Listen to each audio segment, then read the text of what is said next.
एक आपका एग्जाम्पल बाकी है और ये हाँ 2.4 के बाकी क्वेश्चंस को जो है डिस्कस करते हैं। हाँ एग्जाम्पल 15 दे रखा है।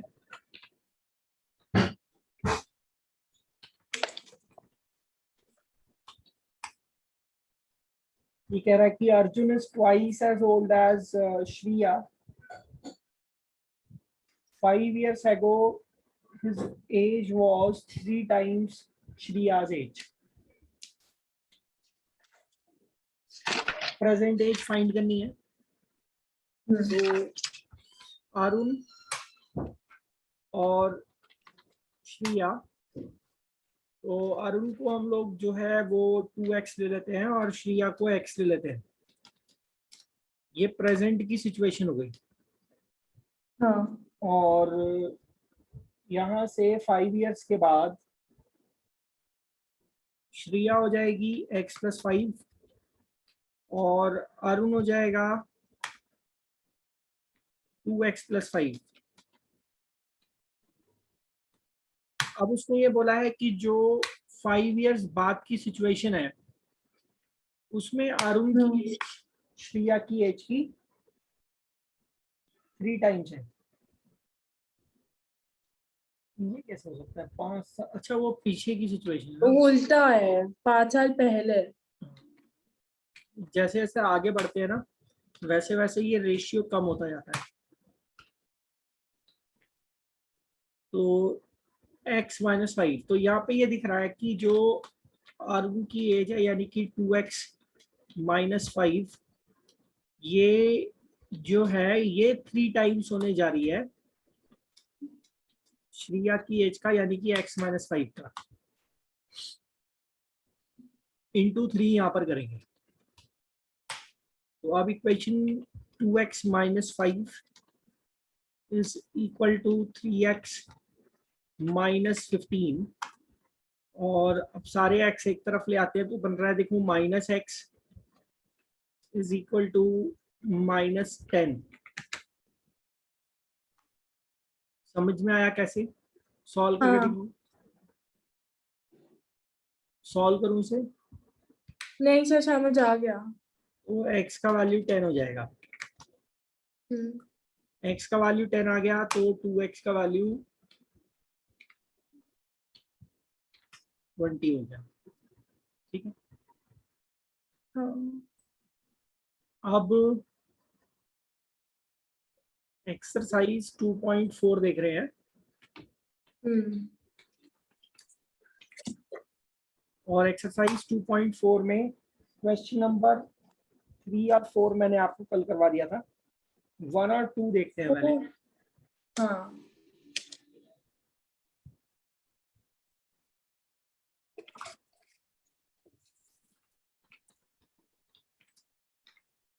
और ये सारे क्वेश्चन इंपॉर्टेंट है इसलिए ये करने ही पड़ेंगे। Amina think of a number and subtract 5/2 from it. She multiply the result by 8. The result now obtained is 3 times the same number she thought of. What is the number? तो पहले उसने क्या किया, एक नंबर सोचा, हम भी सोच लेते हैं x। फिर उसने क्या किया, हाँ उसमें से 5/2 सब्सट्रैक्ट किया, यानी कि हम भी सब्सट्रैक्ट कर देते हैं। अब जो रिजल्ट आया वो कुछ ऐसा होगा, ब्रैकेट में रखना जरूरी है बिकॉज ये जो रिजल्ट आया है ये एक एक्सप्रेशन है, कंप्लीट एक्सप्रेशन है और इस कंप्लीट एक्सप्रेशन में जो है वो मल्टीप्लाई कर रहा है 8 से। हाँ तो अब जो ये नंबर में से 5/2 माइनस करने के बाद जो आया था उसको हमने 8 से मल्टीप्लाई किया तो हमें ये नया नंबर मिला है। ये हमारा रिजल्ट है, 3x। ये हमारा रिजल्ट है। हाँ रिजल्ट 3x। हाँ, और जो हमारा ओल्ड नंबर था वो x था। ये रिजल्ट आप बोल सकते हो, ये नया नंबर है आपका, ऐसे बोल सकते हो। अब उसने कहा कि जो रिजल्ट मिला है वो 3 टाइम्स है नए नंबर का, सॉरी पुराने नंबर का, यानी कि 8 इंटू x-5/2 जो है वो इक्वल है is equal to 3x. 3 times of x। तो आप इसको सॉल्व कर देंगे, 8x minus 20 is equal to 3x और 5x इज इक्वल टू 20 होगा। x का वैल्यू 4 होगा। x का वैल्यू 4 आया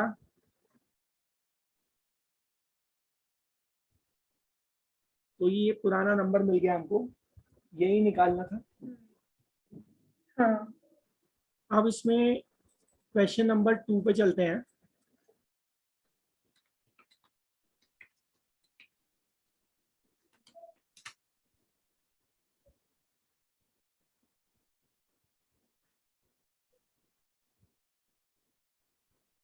A positive number is 5 times another number.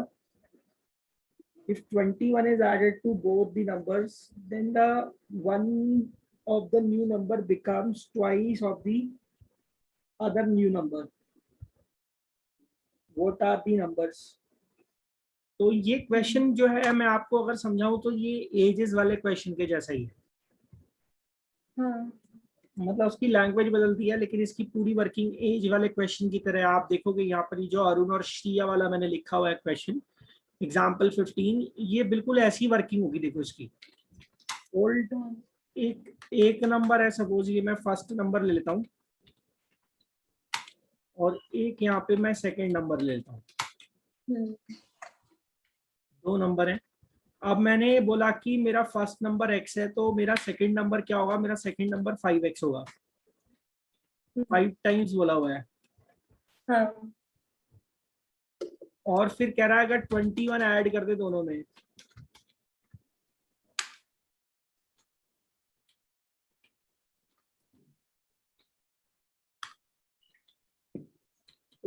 Add कर दे दोनों में,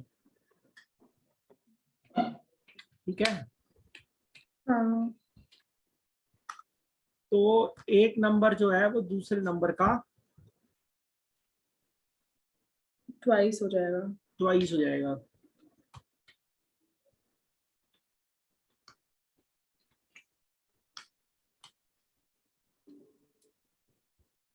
तो अब इसमें ट्वाइस किस नंबर को दिखाएं? किस नंबर को ट्वाइस दिखाएं? सेकंड नंबर ट्वाइस होगा या फर्स्ट नंबर ट्वाइस होगा?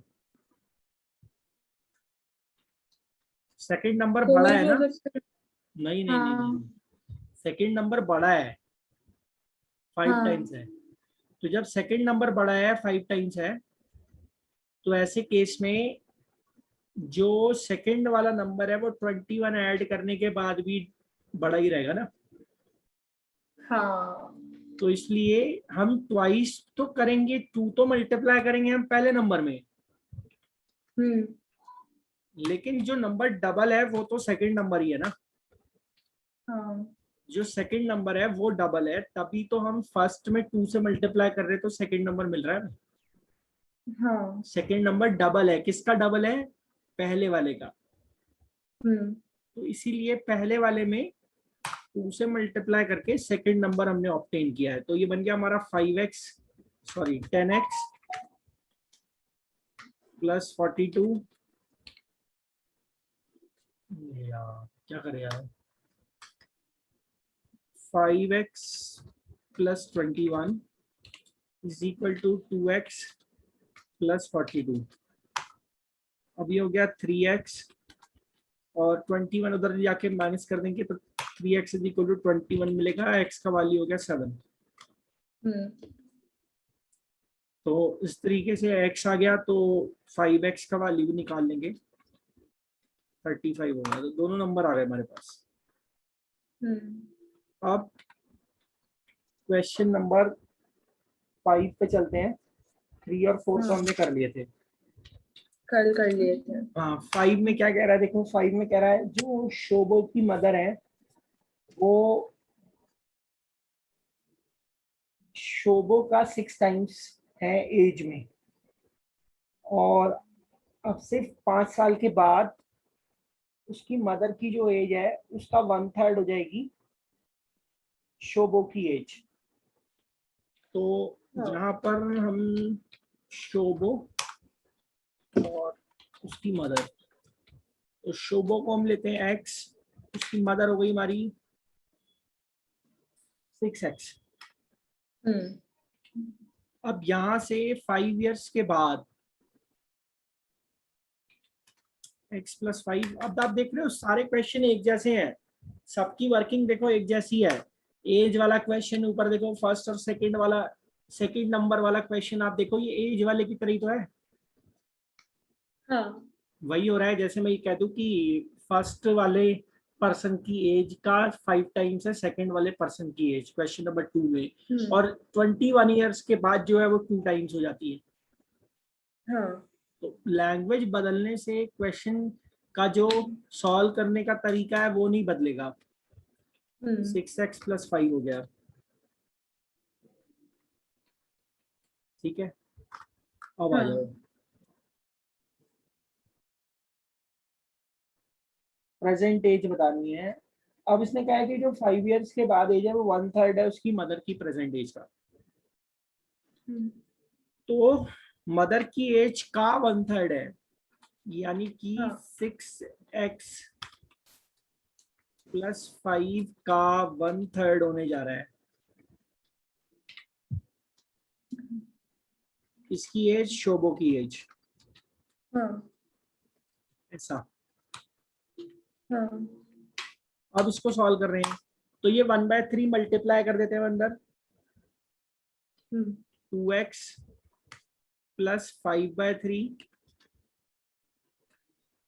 Is equal to x + 5। अब ये x इधर ले आते हैं,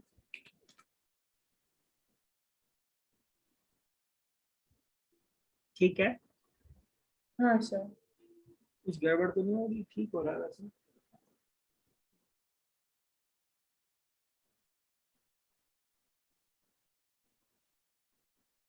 हाँ हो रही है ना गड़बड़, देखो उसने ये बोला है कि शोभो की एज जो है, हमने दोनों की एजेस को जो है 5 इयर्स बाद का कंसीडर कर लिया। सेकंड स्टेटमेंट वही मैं कह रहा हूँ, कुछ गड़बड़ लग रही है मुझे। शोभो's as 5 years from now will be 1/3 of his mother's present age।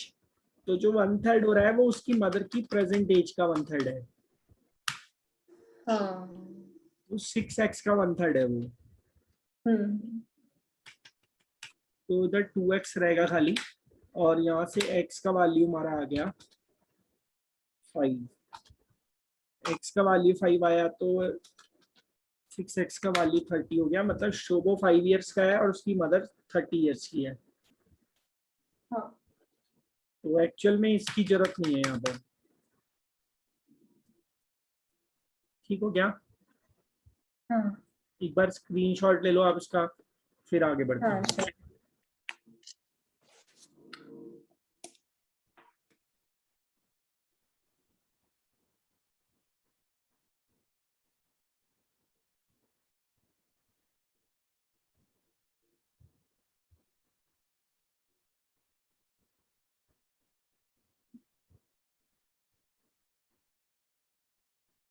अभी ये सीख लो, अगर टाइम बचा तो फिर वो मैं आपको शॉर्टकट भी सिखा दूंगा, डिजिट्स को रिवर्स करने वाला। इनका भी शॉर्टकट सिखाया जा सकता है, पर वो अननेसेसरी हो जाएगा कुछ जगह पे, तो अभी उसको मैं अवॉइड कर रहा हूँ। लेकिन जो मुझे लग रहा है कि आपके लिए फ्रूटफुल रहेगा मैं उसको जरूर बता दूंगा। अब देखिए क्या कह रहा है, कह रहा है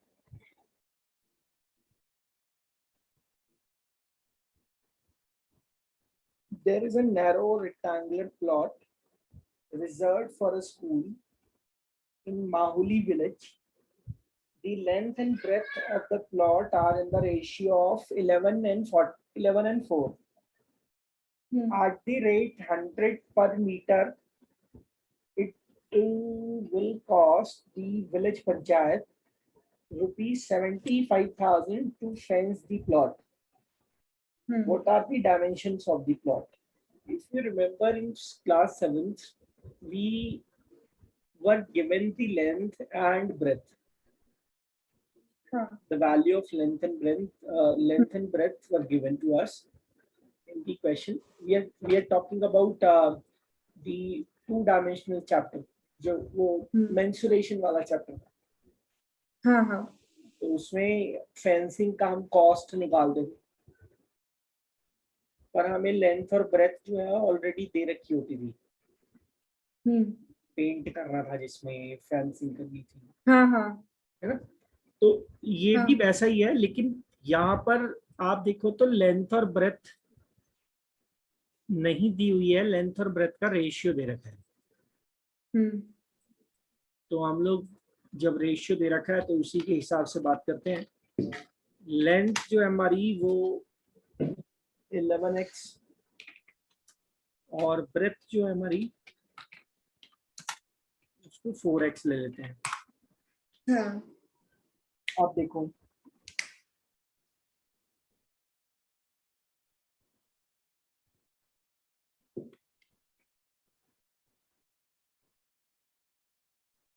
जो पैरीमीटर है वो क्या होगा, फेंसिंग तो पैरीमीटर पे होगी, perimeter would be twice of 11x plus 4x,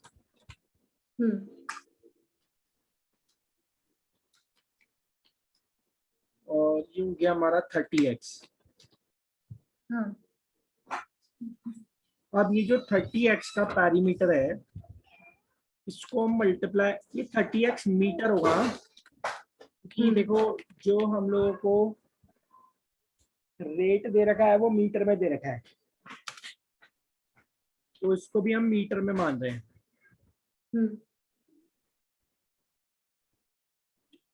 clear हुआ। हाँ और इसको भी हम मीटर में मान रहे हैं।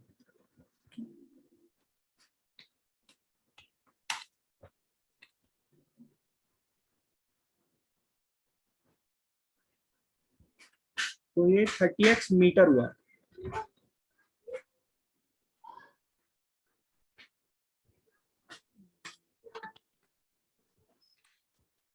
अब 30x मीटर के पैरीमीटर को 100 यानी कि उसकी कॉस्ट से मल्टीप्लाई करेंगे तो टोटल कॉस्ट हाँ मिलेगी।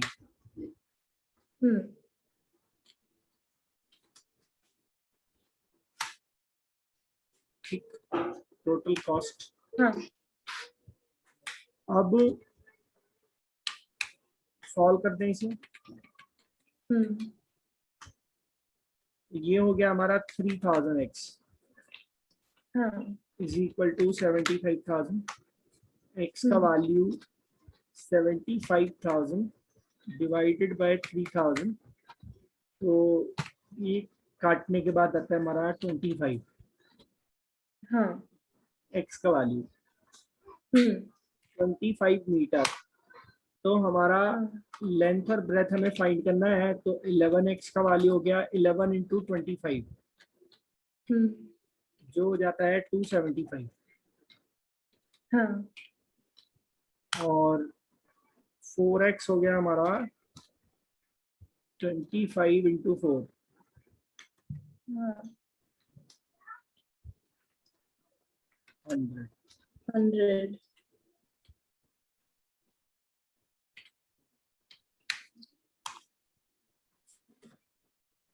स्कूल में क्लासेस चल रही हैं आपकी? हाँ सर। अभी तो सभी बंद है, मतलब मैं तो कई दिन हो गए, मैं तो बाहर ही नहीं निकला बिल्कुल भी घर से, थोड़ा बहुत बाहर निकलना होता है हाँ कभी सब कभार। बंद है। सब बंद है। दिल्ली कोई, में तो ऑनलाइन क्लास भी बंद है। हाँ नहीं यहाँ भी ऑर्डर आ गया है, जैसे जो यूनिवर्सिटी वगैरह की क्लासेस हैं, हायर एजुकेशन वाली, ग्रेजुएशन वाली, हाँ वो आ गया है। यूपी में भी हाँ ऑर्डर आ गया है। क्योंकि यहाँ टीचर्स को ही हाँ पढ़ाएगा। टीचर्स हैं वो हाँ पढ़ाएंगे। दूसरा क्या है कि बच्चों को भी इन्वॉल्वमेंट रहेगा ना। अब मान लो कॉपी हाँ है, किताब है कुछ, हाँ हाँ तो मतलब कहीं ना कहीं इन्वॉल्वमेंट रहता ही है किसी न किसी फेस में। हाँ पेन लाना है, पेंसिल लानी है, नहीं तो कुछ नहीं तो हाँ रिचार्ज करेगा किसी न किसी मोड में, तो वो इधर उधर भागेगा ही। हाँ तो उसको भी हाँ अवॉइड करें। सिचुएशन क्रिटिकल ही है आजकल, तो ऑलमोस्ट सभी को हो रखा है। अलायंस पूरी सबको। भरी हुई है, हम्म। अलायंस पूरी भरी है, मेट्रोपोलिस, ओमेक्स, हाँ सब जगह ही है। इधर आसिकास में ही बहुत लोगों को है। हाँ। और दूसरे घर में हो रखा है। हम्म। वही है, लोग क्वारंटीन है, बाहर नहीं निकल रहे, टेस्ट कराएंगे, हाँ। बाहर जाएंगे तो भी परेशानी करेंगे, ये हम्म। करो वो करो, हॉस्पिटल में एडमिट हो जाओ। जब कोई परेशानी नहीं है, हाँ। दिक्कत नहीं है, तो क्या फायदा। हाँ। मई पूरा जाएगा अभी इसमें, क्योंकि मैं अभी वहां भी जाता था ना, कोर्ट में भी जाता था मैं प्रैक्टिस के लिए। हाँ। हाँ। तो उधर भी जो है हाई कोर्ट से ऑर्डर आया कि जो है बंद रहेगा, सभी 16 तक बंद कर दिया है अभी। अच्छा। 16 मई तक हम्म। जो है वो सबऑर्डिनेट स्पोर्ट्स बंद है। 23 के बाद से अभी तक बंद है, अभी आगे भी बंद ही रहेगा। हाँ। अभी पूरा मई जून सब निकल जाएगा, ऐसा है। चलो जो भी। हाँ।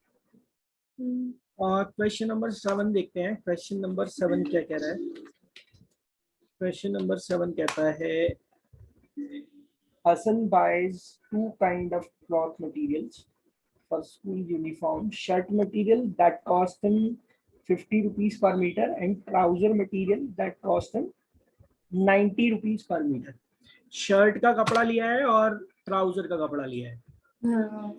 दो टाइप का कपड़ा है उसके पास। शर्ट वाला 50 रुपीज का है पर मीटर और ट्राउजर वाला 90 रुपीज का पर मीटर है। फिर देखो क्या कह रहा है, और ये हाँ। काफी इंपॉर्टेंट सवाल है। और ये समझ लो कि ये क्वेश्चन आपके स्कूल वाले बहुत हद तक अच्छे से देते हैं, और हाँ। बड़ा मतलब ध्यान से देखना इसको, क्योंकि ये इम्पोर्टेंट है अभी आपके लिए। अभी हम्म। देखो क्या बोलता है, कह रहा है for every 3 metre of the shirt material he buys 2 metre of the trouser material. What does it mean, हाँ। What does this line mean. इससे पहले तो समझ में आ गया 50 रुपी और 70 रुपीज कॉस्ट है, दैट वाज फाइन।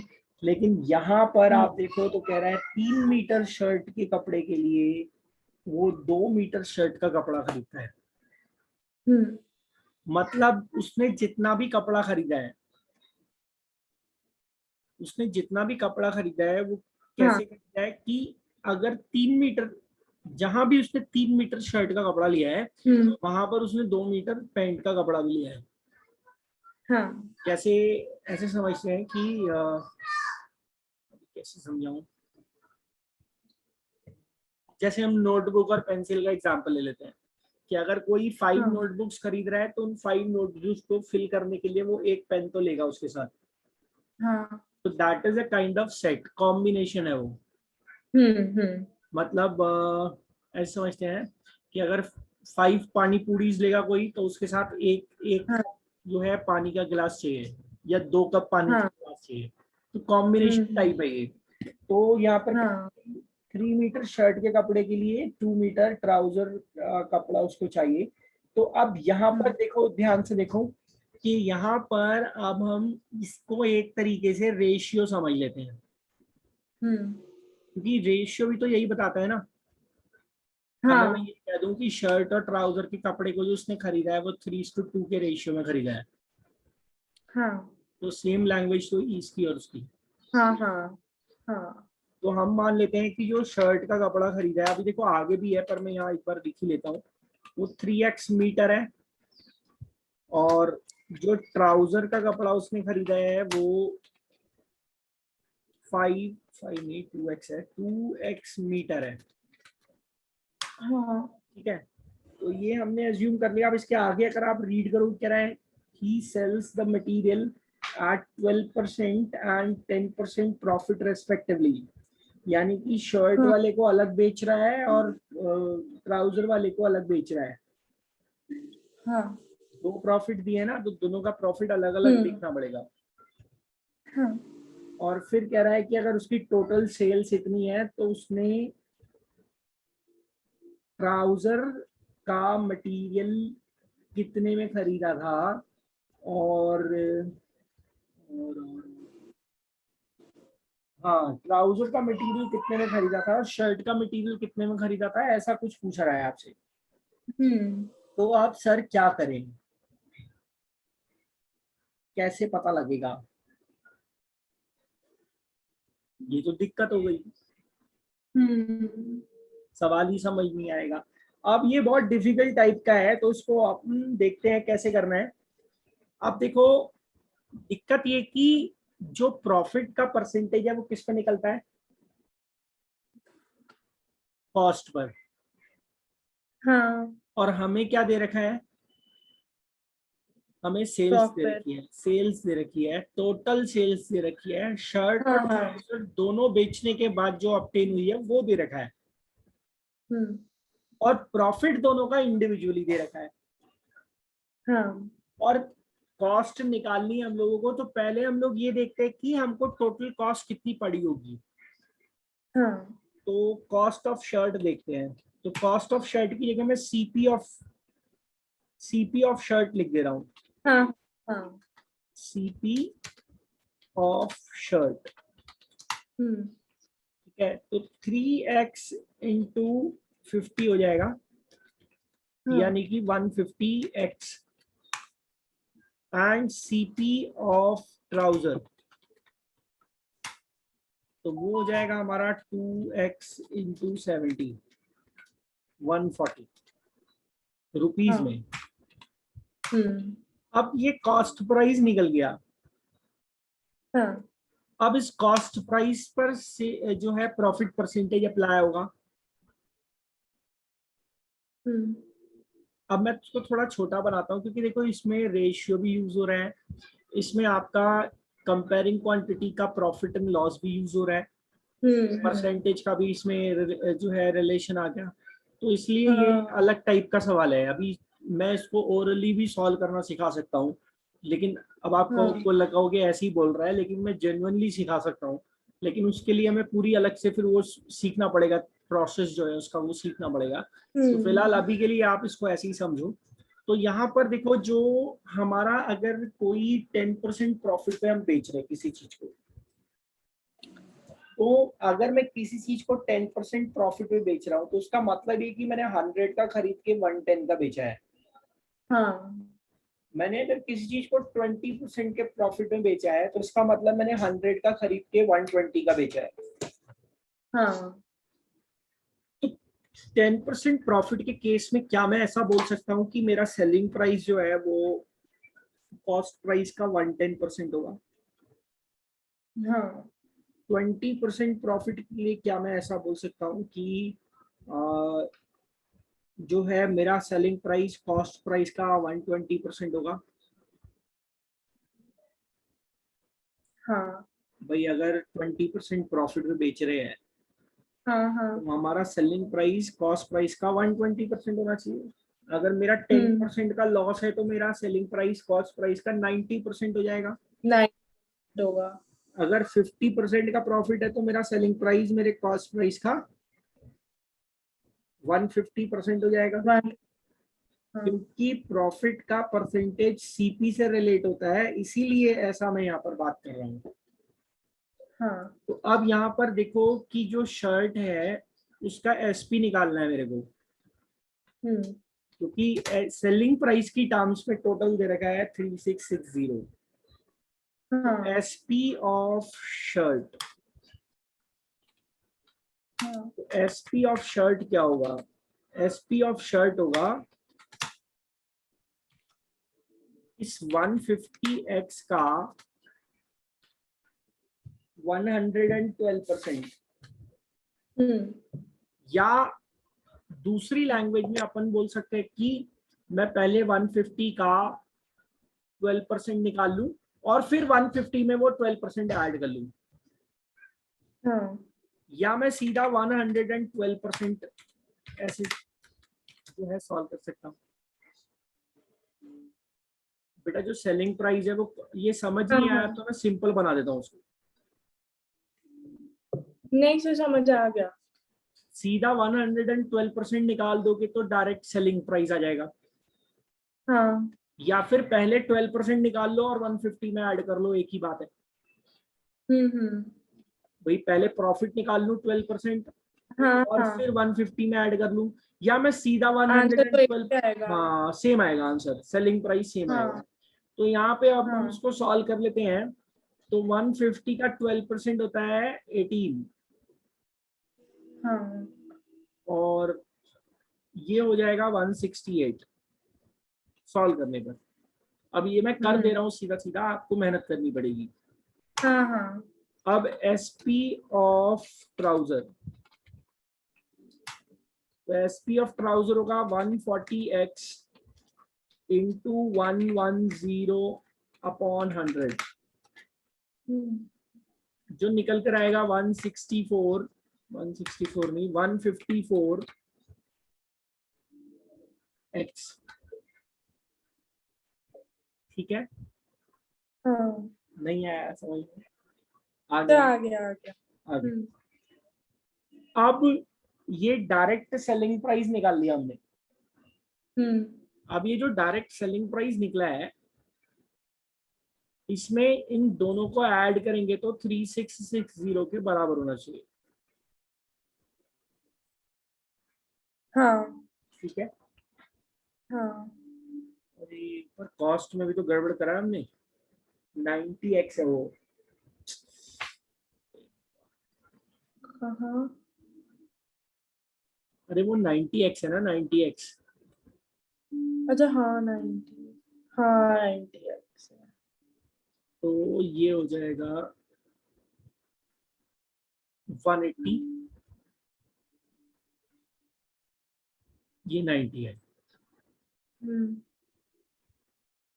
और यहाँ 180 का में से करेंगे तो ये हो जाएगा 198, हाँ 198x। ठीक है, अब यहाँ पर क्या होगा कि ये 168x प्लस हाँ 198x जो है वो इक्वल होना चाहिए 36600 के। हाँ अब आप इनका टोटल करो जरा, 366x आएगा।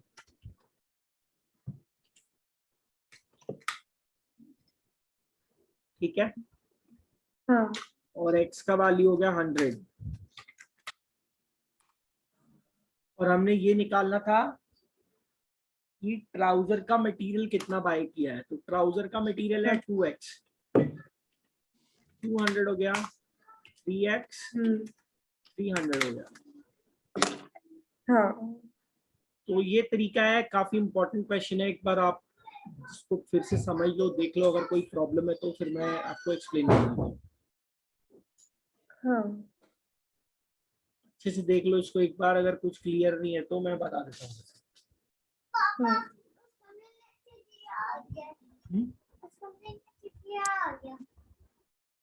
नेक्स्ट क्वेश्चन देखें। हाँ सर। नेक्स्ट अगर आप देखो तो आपका क्वेश्चन नंबर 8 है। क्या कह रहा है क्वेश्चन नंबर 8? कह रहा है half of the herd of deer are grazing in the field and 3/4 of the remaining are playing nearby. The rest 9 are drinking water from the pond. Find the number of deer in the herd. तो जो heard है dears का वो x मान लेते हैं, तो उस x का आधा यानी कि हाँ x/2 x/2 ये कर रहा है, ये ग्रेजिंग कर रहा है। हाँ ठीक है, और अब हाँ जो बच गया, देखो उसमें ध्यान से देखो, हाँ उसमें लिखा हुआ है 3/4 ऑफ द रिमेनिंग। तो बचा कितना? x/2 में से सॉरी हाफ चला गया, तो हाफ ग्रेजिंग कर रहा है, तो जो टोटल x में से x/2 माइनस करने के बाद बचेगा वो x/2 ही होगा ना भाई। आधा जो है वो ग्रेजिंग कर रहा है, तो आधा ही बचेगा ना मेरे पास। हाँ जो टोटल हर्ड था उसमें से आधा जो है वो घास हाँ खा रहा हाँ है, तो बाकी बचा हुआ जो है वो आधा ही होगा जो घास नहीं खा रहा है। हाँ अब ये जो रिमेनिंग है, इस रिमेनिंग का 3/4 हाँ यानी कि 3x/8 ये क्या कर रहा है, हाँ ये प्लेइंग नियर बाय प्लेइंग, और बाकी के बचे हुए जो हैं 9 वो पानी पीने गए हैं। हाँ तो बस हो गया, अब तो कोई दिक्कत नहीं।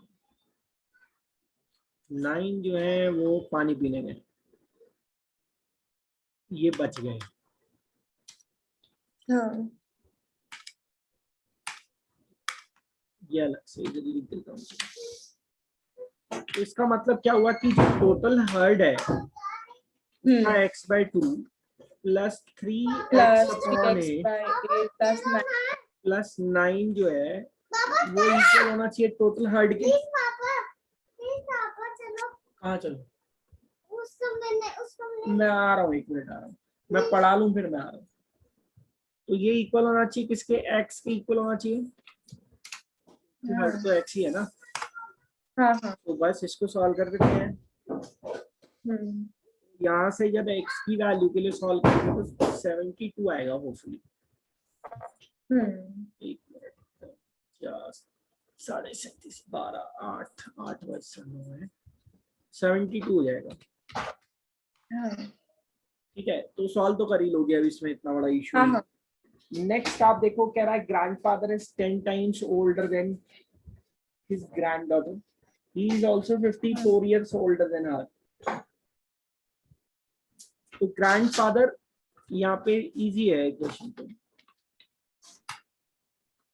ग्रैंडफादर की एज 10x और डॉटर की एज, ग्रैंडडॉटर की एज x हो गई। हाँ और ग्रैंडफादर जो है वो डॉटर से यानी कि x से 54 इयर्स के डिफरेंस पर है। तो 9x का वैल्यू 54 हो गया, x का वैल्यू 6 हो गया, हाँ। बस खत्म तो हो एज गया। ऑफ ग्रैंड और हाँ, 6। और 10x का वैल्यू 60 हो गया। हाँ स्क्रीनशॉट ले लो आप इसका, फिर एक सवाल रह गया वो भी हाँ करवाते हैं। ऐसे वो इजी है, वो कर ही लोगे आप, पर स्क्रीनशॉट ले लो। एक बार ये जरूर देख लो ट्राउजर वाला, क्योंकि यहाँ पे बच्चे फंसते हैं। हाँ sure.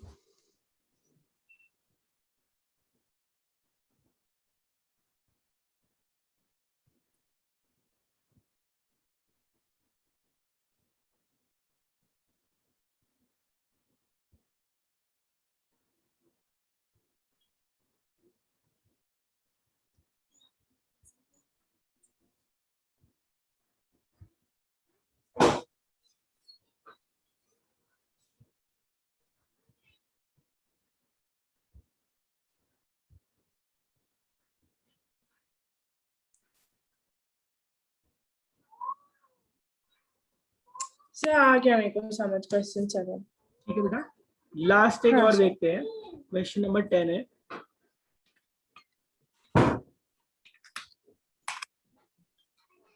Aman's age is 3 times his son's age. तो अमन की एज 3x, सन की एज x, और अब क्या कह रहा है, अब कह रहा है 10 years ago he was 5 times his son's age, यानी कि 3x minus 10, और यहाँ जो 10 years ago इसकी एज होगी वो होगी x minus 10। तो अब उसको ये समझ में आया कि जो 3x minus 10 है वो 5 टाइम्स है x माइनस 10 का। तो देख लो, मैं बड़ा सिंपल तरीके से समझा रहा हूँ। अगर एज वाला क्वेश्चन आएगा तो कभी भी, एज वाला जो क्वेश्चन आएगा तो कभी भी छोड़ना नहीं है। 3x minus 10 is equal to 5x minus 50, और ये हो गया हमारा minus 2x is equal to minus 40, x का वैल्यू 20 हो गया और 3x का वैल्यू 60 हो गया।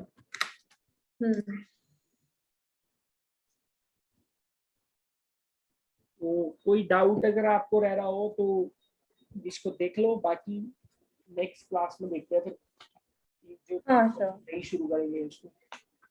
हाँ ठीक है, अभी कोई इशू है, कोई दिक्कत है तो एक बार नहीं नहीं सर। ठीक है बेटा, थैंक यू सर। ओके।